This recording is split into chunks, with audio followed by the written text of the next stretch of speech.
No vídeo de hoje vamos falar de um personagem icônico, marcante, autêntico, carismático, irreverente, extravagante e multifacetado. Estou falando de Kid Vinil.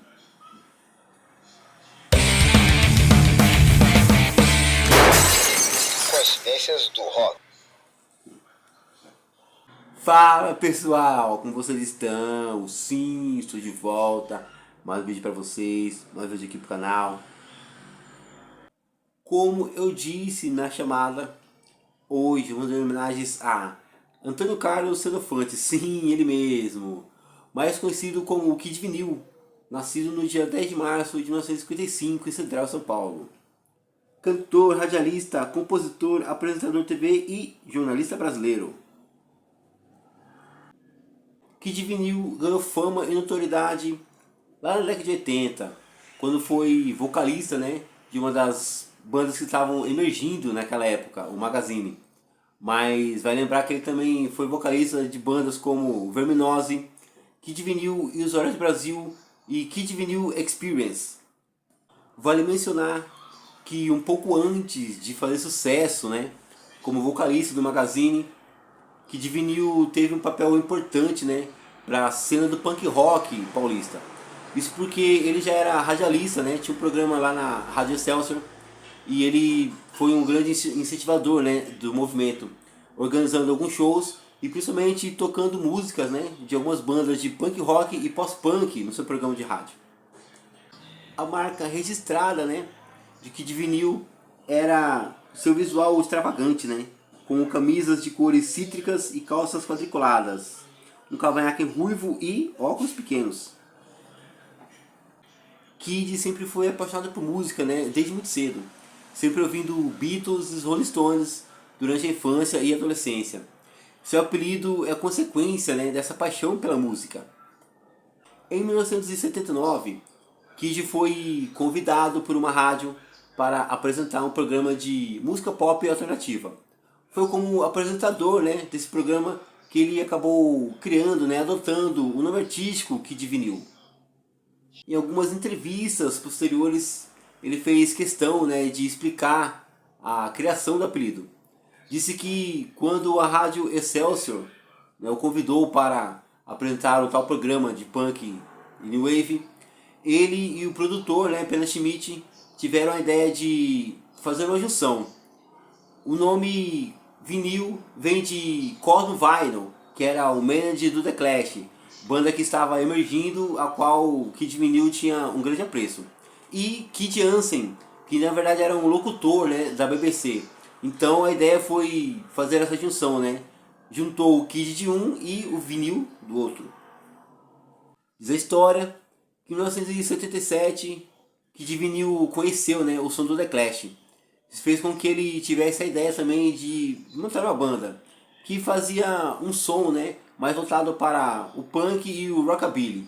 Mas durante 3 anos ensaiando nos porões da capital paulista, a banda acabou mudando de nome. Então o Verminose acabou virando o Magazine. A mudança de nome foi para atender às necessidades da indústria fonográfica. Como o próprio Kid Vinil chegou a dizer algumas vezes que as gravadoras torciam o nariz, para o nome Verminose. E Magazine tinha mais a ver com o frescor da New Wave, que era o som que estava na moda. Dá para dizer que essa mudança foi muito benéfica, tanto no nome quanto na sonoridade, Isso fez com que o disco que a banda lançou fosse muito bem sucedido comercialmente, gerando os principais hits da banda. Tique Tique Nervoso, que foi trilha sonora, da novela Livre para Voar, Soul Boy, Gloob Gloob no Clube e Comeu, composição de Caetano Veloso, que foi trilha sonora, trilha de abertura da novela A Gata Comeu. Então o Magazine entrava, para o hall das grandes bandas de pop rock dos anos 80. Mas mesmo com o sucesso, mesmo com a notoriedade que a banda estava tendo, pouco tempo depois, por conta de alguns desentendimentos, com os outros membros, Kid Vinil decide se separar da banda. E aí, logo depois, da sua saída do Magazine, Kid Vinil lança um disco com uma outra banda, Kid Vinil e os Horários do Brasil. disco auto-intitulado que saiu lá em 1986. Trabalho muito influenciado, né, pelo blues. Kid Vinil acabou contando com a participação de um dos maiores guitarristas de blues do Brasil, André Cristóvão, além da participação de Rita Lee e Roberto Carvalho. Ainda nos anos 80, Kid Vinil lança um trabalho solo, né? Mas sem nenhum comprometimento comercial, chamado O Toque do Vinil. Na televisão, em 1987, Kid Vinil participou do programa Boca Livre da TV Cultura, onde também chegou a trabalhar de 89 a 93, né? Apresentando programação pop, que era um programa voltado para o público jovem, onde exibia videoclipes. Kid Vinil também trabalhou, né, na Rede Bandeirantes, apresentando o programa Mocidade Independente. E também foi VJ, né, da MTV, apresentando vários programas, entre eles Lado B, que exibia videoclipes de bandas underground, especialmente do exterior. Em 1997, o jeito irreverente do Kid Vinil acabou lhe rendendo uma homenagem do cantor Zé Cabaleiro, que não o conhecia pessoalmente. No seu disco de estreia, né, intitulado Por Onde Andará Stephen Fry, a faixa número 10 se chama Kid Vinil, quando é que tu vai gravar um CD? Então, Kid Vinil gostou, né, da homenagem e resolveu agradecer também em forma de música, quando compôs, né, com o Magazine uma letra chamada Zé Cabaleiro, quando é que você vai gravar um LP? Kid Vinil voltou com o Magazine em 2000. Então a banda lançou o seu segundo disco, né, que saiu pela gravadora Trama, intitulado Na Honestidade, lançado em 2002. Mas novamente a banda acaba se dissolvendo, né? Então Kid Vinil tem a ideia de montar uma outra banda, chamada Kid Vinil Experience. Talvez uma referência a Jimi Hendrix Experience. Será? Em 2008, Kid Vinil lança um livro, né, pela Edioro Publicações, chamado de Almanac do Rock, que traz um relato, né, da trajetória do rock, desde seu início, lá dos anos 50 até os dias atuais.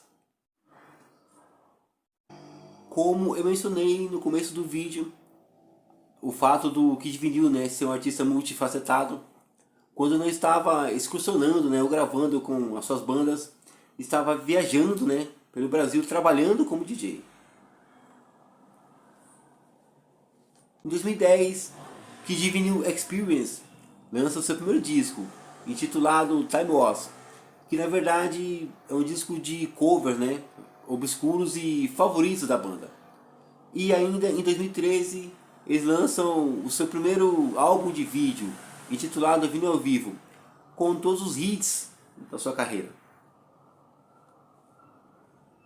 Ainda em 2013, ele lança seu último disco de material inédito, um compacto de vinil de 7 polegadas com duas músicas, Beatriz e Música Panfletária, que saiu com uma tiragem limitada, né, de apenas 300 cópias, lançada pelo seu próprio selo, a Kid Vinyl Records. Como produtor musical, Kid Vinil foi responsável pelo primeiro disco da violeira Helena Meirelles, mundialmente reconhecida pelo seu talento, né, como tocadora de viola. E, em 98, foi responsável também pela produção, né, do disco intitulado Com Defeito de Fabricação, do Tom Zé. Disco que já havia saído, né, lá nos Estados Unidos através do músico David Byrne, ex-Talking Head, uma visita que ele fez ao Rio de Janeiro. Diz a história que Kid Vinil teria encontrado com Tom Zé no Farol. E numa conversa rápida, Tom Zé acabou comentando, né, sobre a dificuldade que ele estava tendo para encontrar uma gravadora que se interessasse em lançar o disco. Então o Kid Vinil acabou entrando em contato com o pessoal lá da gravadora Trama, que aceitou seu pedido e lançou o disco, que inclusive seria eleito, né, um dos 10 melhores álbuns do ano pelo tabloide The New York Times. Diz a história que Kid Vinil teria sido um dos primeiros radialistas do Brasil a tocar heavy metal, lá no comecinho dos anos 80, introduzindo para o público o Iron Maiden, né, com a música Prowler, que inclusive lembrava um pouco, né, o som que estava emergindo lá na Inglaterra, mas o punk rock. Em 16 de abril de 2017, Kid Vinil sentiu-se mal durante uma apresentação em Conselheiro Lafayette, entrando em estado de coma logo em seguida. Posteriormente foi transferido, né, para São Paulo, onde faleceu cerca de um mês, no dia 19 de maio, por conta de uma parada cardíaca. Kid Vinil era dono de um cachorro chamado Cosmos, que virou notícia e emocionou a todo mundo, né? Ficando ao lado do caixão do Kid Vinil durante todo o velório. Pessoal, por hoje é só isso.